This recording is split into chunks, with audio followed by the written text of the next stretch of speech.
A slow cooker is truly a set-it-and-forget-it appliance, turning out whole meals with very little effort on your part.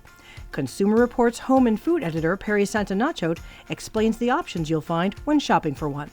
These simple appliances help make great meals with minimal effort. They just need a little bit of time, or a lot of time, depending on how you look at it. It's the only appliance that will let you start a pot of stew in the morning, go to work all day, and come home to a hot and hearty dinner. The slow cooker's popularity doesn't seem to be winding down anytime soon either. Crock-Pot used to be the only name in the game, but now there are over a dozen brands to choose from. Some are on the pricier side and some are more affordable. So what are you getting for your money?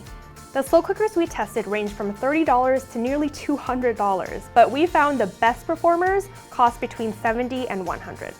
So you don't need to pay top dollar for a top performer, but maybe don't go for the cheapest ones either. There are a handful of features that set the more expensive models apart from the cheaper ones. It mainly comes down to the settings. At the $30 end of the spectrum are manual slow cookers.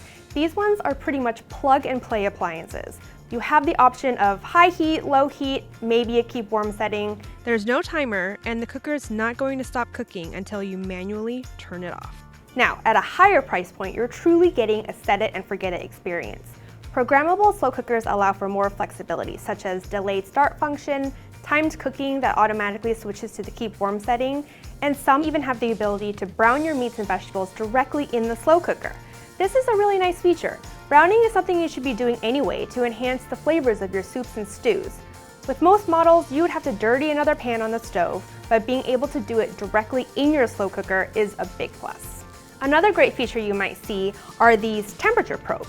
You stick into your roast, and then once the internal temperature reaches the desired level, the cooker will automatically switch to keep warm and prevent your meat from overcooking. Past CR tests have found that any slow cooker can do a great job with chicken, but the real challenge?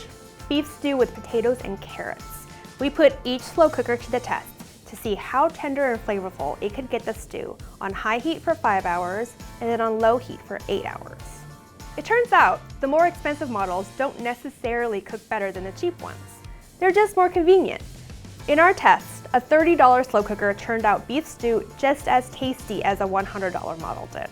There are also factors worth considering that don't necessarily align with price points. For one, the shape of your slow cooker. An oblong cooker accommodates large cuts of meats and racks of ribs with ease, but they eat up a lot of storage space. If you plan to just make soups with your slow cooker, a round one may be a better fit. The size is also important to consider. A 6-quart capacity is most common, and recipes usually are written for this size. But you can find slow cookers that fit more than 8 quarts and as little as 1.5 quarts. So choose the size that makes the most sense for your household. Lastly, if you're cooking for potlucks, look for a slow cooker with a locking lid and a carrying handle. It'll make transport so much easier. You may also want to check how much the thing weighs. We've tested models anywhere between 7 and 17 pounds, and that's even before we added the food. So if you're ready to commit to a slow cooker, consider your budget and which features I mentioned are most important to you. For more information and a full list of our slow cooker ratings, check out cr.org/slowcookers. We pay for all the products we test, we're a nonprofit, and we accept no advertising. Thanks for your support.